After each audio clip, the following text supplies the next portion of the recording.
오늘은 조선의 한양 거리와 위생에 대한 이야기입니다. 현대 사회에서는 길거리에서 인부는 당연하고 동물의 배변을 볼 일이 없죠. 하지만 불과 20세기 초까지만 해도 서울 길거리 곳곳에서는 인분이 여기저기 흩어져 있었습니다. 정도가 얼마나 심했으면 갑신정변을 일으켰던 개화파 김옥균이 일본 유학을 마치고 돌아와서 바로 착수한 것이 인분개혁이었죠. 다른 개혁들은 다 나중으로 미루더라도 한양에 넘쳐나는 변부터 해결해야 뭘 하든 할 수 있다고 말할 정도였습니다. 김옥균은 치도국이라는 기관을 설치해 변을 몰래 버리는 사람들을 잡아들였죠. 인분보다 더욱 처치곤란이었던 것은 바로 소가 싸는 변이었습니다. 조선시대 때는 크거나 많은 짐을 수송할 때 우마차를 많이 사용했기 때문이었죠. 치도국은 소의 변을 방치한 주인도 잡아들였는데 이 정책은 사람들의 원성을 심하게 샀습니다. 당장 먹고 살려면 소를 이용해서 마차를 끌어야 하는데 소가 싸는 변까지 트집을 잡아댔으니 어쩌면 당연한 일이었습니다. 결국 김옥균의 똥개혁은 물론 갑신정변까지 실패로 돌아가고 한양은 거리와 물가에 변이 넘쳐났죠. 그런데 개혁을 못했다고는 해도 조선의 수도 한양은 왜 똥천지였던 것일까요? 한양의 위생이 더러워진 원인 중에서 가장 큰 것은 아무래도 인구수 때문일 겁니다. 18세기 한양의 인구는 약 20만 명 정도로 같은 시기 영국의 런던과 비교하면 거의 4배에 가까운 숫자였습니다. 런던뿐만이 아니라 이 시기에는 인구수 5만 명을 넘기는 도시도 찾아보기 힘들었죠. 20만에 육박하던 한양의 인구수는 시대적으로 봤을 때 엄청나게 많은 숫자였던 것입니다. 승정원에서 쓰여진 기록 중 영조 27년에 기록된 내용을 보면 한양의 인구가 늘어서면서 나무가 사라지고 흙이 배수로를 막아서 하천이 범람했다는 내용이 나옵니다. 환경에 영향을 줄 정도로 많은 인구가 한양으로 몰렸다는 이야기이죠. 한양의 사람은 엄청나게 늘어났지만 그에 반해 변을 처리할 수 있는 시설은 마땅치 않았습니다. 지금같이 지하로 변을 내려주는 변기도 있을 리가 없었죠. 인구가 많은 만큼 인부는 넘쳐났지만 변을 처리할 시설이 제대로 갖춰지지 않아 사람들은 변을 대충 버렸고 결국 한양은 인분 천지가 되어버린 겁니다. 변을 수거하는 양보다 생산하는 양이 많으니 당연한 결과였죠. 심지어 하천에 버린 인부는 장마철이면 강물이 불어나면서 똥물이 되어 거리에 흘러내렸습니다. 도시의 위생이 이 정도로 열악하면 과연 무슨 일이 벌어질까요? 위생이 열악해지면 사람들은 병을 달고 살게 됩니다. 인분으로 오염된 곳에는 기생충이 들끓었고 변으로 오염된 병들을 일으켰죠. 문제는 오염된 환경과 오염된 물을 이용하지 않을 수가 없었다는 겁니다. 사람들은 분유로 더러워진 물로 씻고 빨래도 하고 심지어 마시기까지 했죠. 이런 열악한 환경이 만들어낸 각종 질병들은 조선 인구의 평균 수명을 갉아먹었습니다. 조선 사람들이 평균적으로 35세를 넘기지 못하고 죽어나갔던 이유 중 하나가 바로 거리에 널린 변 때문이었죠.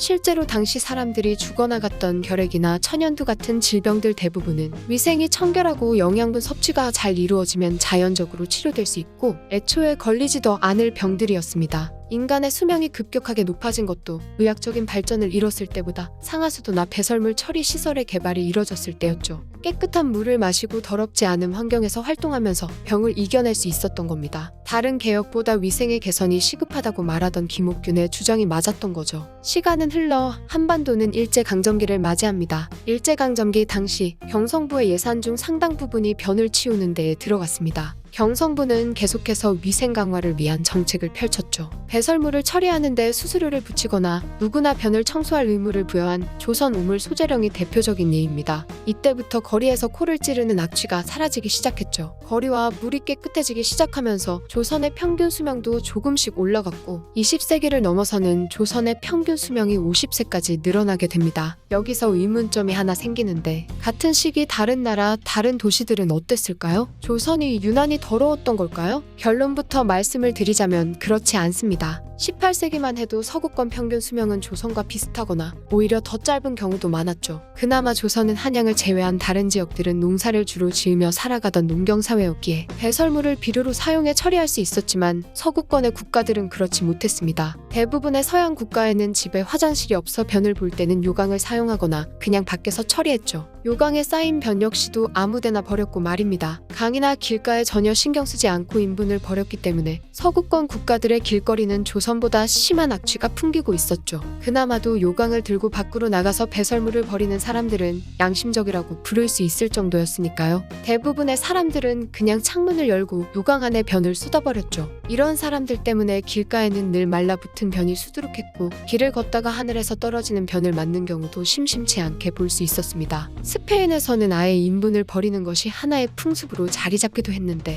마드리드에 거주하는 사람들은 밤마다 분주하게 인분을 버렸다고 하죠. 밤에 사람들이 몰아서 인분을 비운 이유는 차가운 밤 공기가 인분의 악한 기운을 모두 날려버린다고 믿었기 때문입니다. 화장실의 부재는 평범한 가정집만의 문제가 아니었습니다. 유럽에 있는 대부분의 건물에는 화장실이 존재하지 않았고 있어봤자 건물 밖으로 떨어지게 만들어둔 것이 다였죠. 화려한 외관으로 사람들의 시선을 사로잡는 프랑스의 베르사유 궁전 안에서도 화장실은 전혀 찾아볼 수 없습니다. 어찌 보면 설치할 필요성을 못 느꼈을 수도 있을 것 같네요. 동양처럼 변을 모아서 거름을 줄 필요가 없던 서양 국가들은 아예 밖에서 배변을 보거나 요강의 배변을 본 다음 버리는 것이 더 편했을 테니 말이죠. 그런데 이렇게 아무데나 버려진 배설물 때문에 서양에서는 여러 가지 물건들이 개발되고 발전했습니다. 향수라는 사치품이 등장하고 발달한 이유도 하루도 빠짐없이 버려지는 배변이 풍기는 극심한 악취 때문이었죠. 향수와 마찬가지로 서양에서 양산과 하이힐이 발달하게 된 이유도 변 때문이었습니다.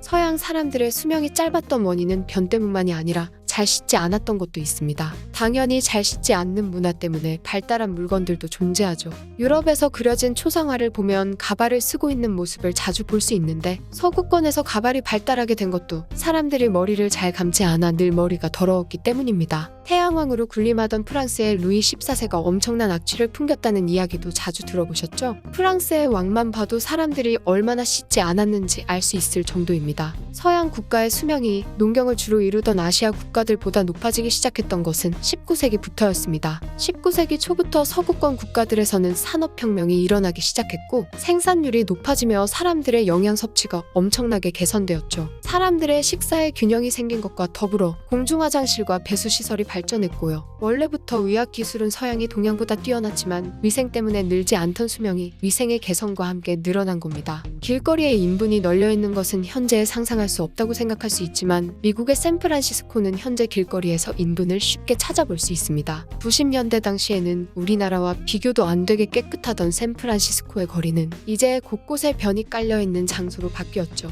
애완동물을 키우는 이들이 치우지 않은 똥일까요? 놀랍게도 샌프란시스코를 뒤덮고 있는 변의 정체는 바로 인분입니다. 샌프란시스코의 인분이 넘쳐나게 된 이유는 바로 극심한 미국의 빈부격차가 만들어낸 수천 명의 노숙자들 때문이죠. 샌프란시스코뿐만 아니라 천사의 도시라 불리는 LA는 현재 쓰레기의 도시라고 불릴 정도로 쓰레기가 넘쳐납니다. LA의 노숙자 수는 샌프란시스코보다도 압도적으로 많죠. 노숙자들이 망치고 있는 미국 도시는 쥐떼가 도시를 누비고 중세에나 존재하던 역병이 다시 돌게 만들었습니다. 21세기 그것도 가장 잘 산다고 알려진 미국의 풍경이라고 보기에는 믿기지가 않죠. 과거 똥밭이었던 조선의 한양 거리와 더러운 세계 도시들 이야기. 이번 편은 여기까지입니다.